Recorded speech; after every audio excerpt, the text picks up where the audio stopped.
Although the worldwide budget smartphone market is pretty competitive, many of the phones intended for worldwide markets do not fully support US carriers. Manufacturers have found it difficult to enter the US market with budget smartphones due to the low cost of subsidized on-contract phones. This has left a void in terms of what you can officially buy for under $200 in the US.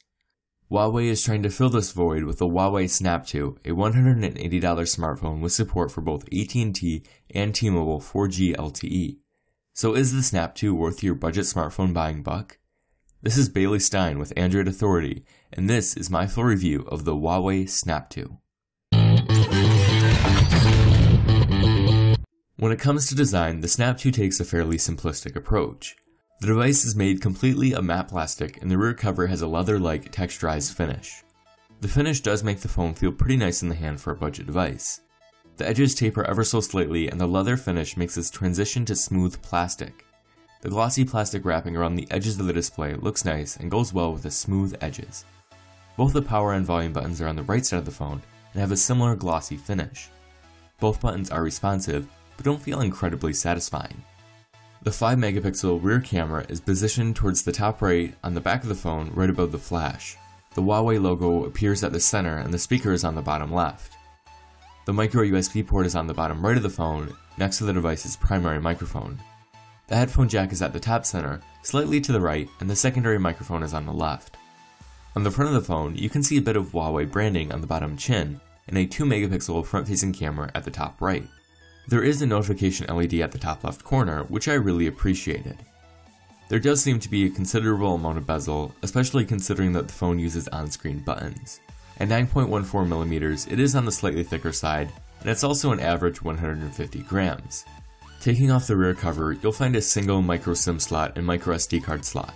You can expand the device's 8GB of internal storage by using a micro SD card up to 64GB. Unfortunately, you can't access the 2200 mAh battery. There's nothing all that special about the design, and it's clear that Huawei has instead focused on the device's internals rather than its design. That's not necessarily a bad thing, but if you're looking for something more aesthetically pleasing, you'll likely be disappointed. The SnapTo's 5-inch 720p display looks okay, but there is a lack of contrast and the viewing angles are not very good. Once you hit about 45 degrees, the brightness and quality drop significantly. Sunlight readability also is not very good, as I had trouble reading text while outdoors.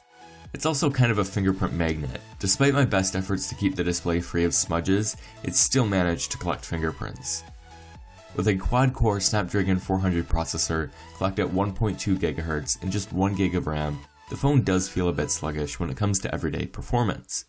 The benchmark scores accurately reflect the actual performance of the device, as the phone scored a 17,951 in Antutu and 343 single-core, 1,150 multi-core in Geekbench.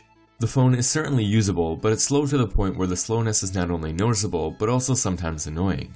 For example, the preloaded Google keyboard rarely kept up with what I was typing when doing simple tasks like composing text messages. This is an incredibly frustrating issue that is annoying and inconvenient. There were also times when I would open an app and then go back to the launcher to find that the system removed it from memory. This caused about a 2 to 3 second delay for all of my app icons to reappear. The 1 GB of RAM really does hinder the performance when opening more than a couple of apps. The Adreno 305 GPU performs well while playing games, however graphic-intensive games like Asphalt 8 had lower frame rates and the occasional stutter. What sets the Huawei SnapTo apart from similarly priced devices is its support for GSM 4G LTE networks in the United States. The SnapTo supports quad-band GSM, 850, 1900, 2100 AWS for HSPA+, and LTE bands 2, 4, 5, 17, and 12.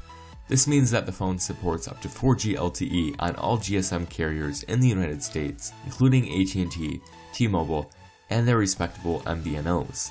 The SnapTo also has the usual GPS, 802.11n, Wi-Fi, and Bluetooth 4.0 support.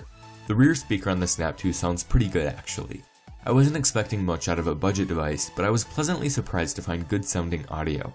The speaker is fairly loud, and it isn't as distorted as some other budget devices. One drawback of the position is that it's easily blocked when set on a flat surface.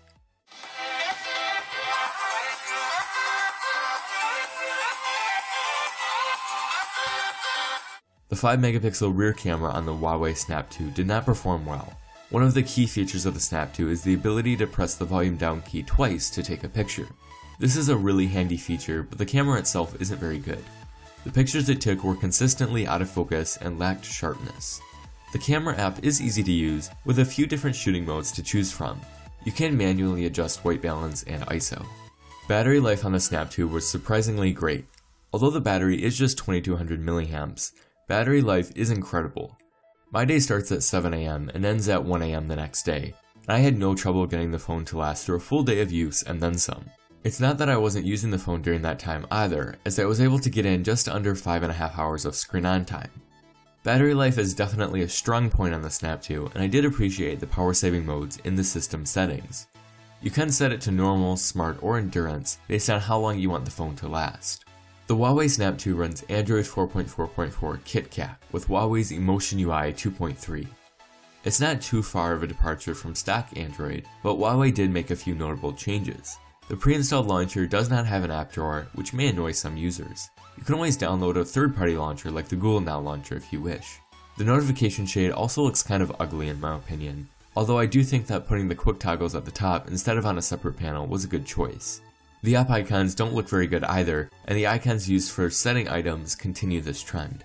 Huawei did ship the phone with the actual Google keyboard though, not just the AOS P keyboard, but the actual Google keyboard. This is nice because you can now change the theme to Material Light or Material Dark in the settings, which is what I prefer. The recent app switcher is pretty similar to the stock app switcher, although Huawei has added individual close buttons and a one-touch clean button. The lock screen may not be visually desirable, but it does let users swipe for phone, messaging, or camera. You can also quickly swipe up to open tools including calendar, calculator, flashlight, and clock. That's nice and all, but I still prefer being able to see my notifications quickly and easily. So I installed AC Display, which sort of emulates the Motorola Active Launcher. I did really enjoy the ability to change each volume profile by pressing the setting button after adjusting the volume. I really wish that every Android phone had this feature, as it's extremely annoying to have to go into the system settings on other devices. There are a few pre-installed apps that come with the Huawei SnapTo, but it's not bad, and you do have to keep in mind that you'll be free of any carrier bloatware. Huawei does give users the options to use a simple home screen mode, if you prefer to have a cleaner looking launcher. I did really enjoy the ability to disable apps from running when the screen is off, and I think this helps with battery life quite a bit. Finally, there is a notification manager, so you can change which apps can send you notifications. This is, again, a really great feature that I'm glad Huawei brought to Android 4.4. The ability to tune out that annoying game that keeps sending you reminders to play is great. On the downside, I wasn't very happy with the default notification sound, or should I say music. Whenever I received a notification from apps like Snapchat or Gmail, the phone would play a song.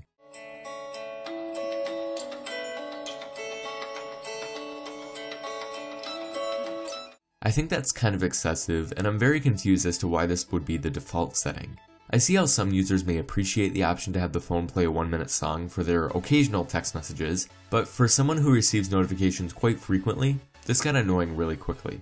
Luckily, you can change this in the settings.